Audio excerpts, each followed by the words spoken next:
These Star Wars books make honestly one of the best unofficial trilogies that I think I've ever read. And I say unofficial because none of these books are really connected, there's no overarching story, and they definitely weren't written to be intended as a trilogy. Instead, I call these books a trilogy because they either heavily center around or feature the character of Obi-Wan Kenobi. With the first book being Padawan by Kirsten White, which centers around Obi-Wan Kenobi as a Padawan before the events of Episode 1. And it deals with Obi-Wan worrying about if Qui-Gon's going to leave the Jedi Order and abandon him, kind of like his master Dooku did. As well as this book putting Obi-Wan on an adventure that is really fun, surprisingly intense, and actually features a lot more familiar faces than you might expect.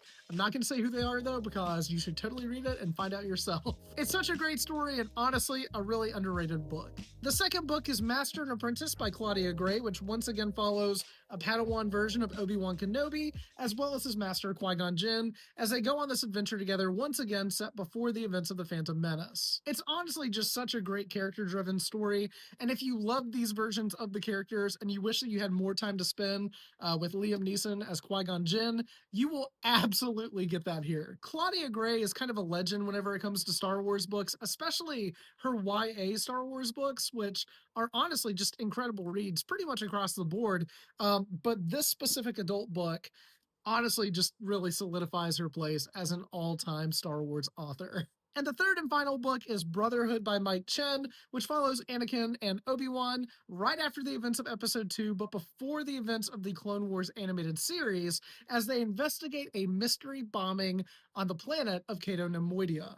So if you've ever wondered what that business on Cato Nemoidia was that Obi-Wan briefly mentions at the start of Revenge of the Sith, this book will definitely provide you an answer. I try not to be hyperbolic whenever I talk about Star Wars books, but I cannot deny this is a top 3 Star Wars book for me. It's one of my all-time favorites, and also the Star Wars book that got me back into reading, so I kind of just have a special place in my heart for it for that reason alone. But it's also just a really great story and a super fun and interesting read.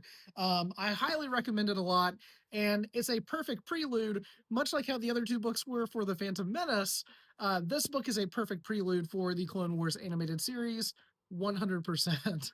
All 3 of these books are honestly fantastic. They're great reads, and honestly, if you're looking to start reading Star Wars books, these 3 books might just be a perfect place to start.